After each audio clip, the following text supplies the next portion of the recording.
আর এইদিক এখানে তেল দিয়ে যাচ্ছে, তেল।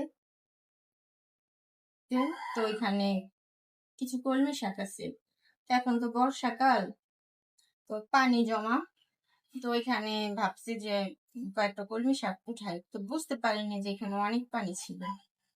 তা আমি আর আমাদের বাড়িরই একটা ভাবি দুজনে মিলে গেছি, গোসলের আগে দিয়ে গেছি দুপুর বেলা। আমি সেই কলমি শাক উঠাইতে যাই এমন ভাবে মানে পানির মধ্যে পড়ছি, আমার কোমর পর্যন্ত পানি। আর এখানে ধানের কিছু মানে ধান না, ঘাস টাইপের, গরুকে খাওয়ায় না ঘাস, এই ঘাসগুলো খুব মানে ধারালো হয়। তো ওইখান থেকে ওই ঘাসে আমার হাত, আমার 2 পা মানে অনেক কাইটা কাইটা যাওয়ার মতো অবস্থা। কাইটা কাইটা গেছে, মানে যাওয়ার মতো অবস্থা না, কাইটা গেছে। তো তখন বুঝতে পারিনি। তো যাই হোক, অল্প করে শাক পাইছি, অত বেশি পাইনি, কারণ এখানে আমরা সবাই গরুরে ঘাস খাওয়ায়, কাইটা নিয়ে যায় ঘাস, মানে শাক পাতা খুব একটা থাকে না। তো বাসায় আসছি, গোসল টোসল করে দিয়ে কি পুরা হাত পা মানে এমন ভাবে কাটছে আমার। তো সবচেয়ে বড় কথা, এখন এমন চুলকায় বলার বাইরে।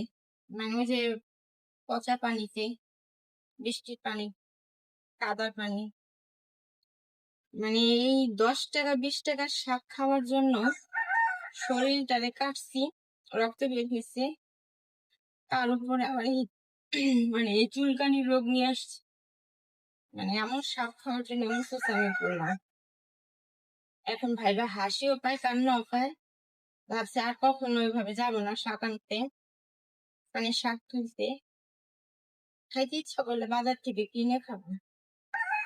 আমি আসলে কখনো শাক পাতা তেমন একটা তুলি না, খুবই কম, মানে একটু কচু শাক হলে একটু তুলে নিয়ে আসি। এছাড়া আমি কখনো শাক তুলি না। আর শীতকালের সময় তুলি, শীতের সময় তো পানি থাকে না, শুকনো থাকে, তখন হয়তো একটু তুলি। কিন্তু এইভাবে আমি কখনো তুলি না। আর আমি তেমন একটা শাক লাভার না। মানে যাই, যদি খেতে ইচ্ছা করে বাজার থেকে কিনে খাই। ওই দিন যে আমার কি হলো আর কেন কেমন করলাম বুঝতেছি না। এখন দাগ কমে গেছে, কিন্তু চুলকানি রয়ে গেছে।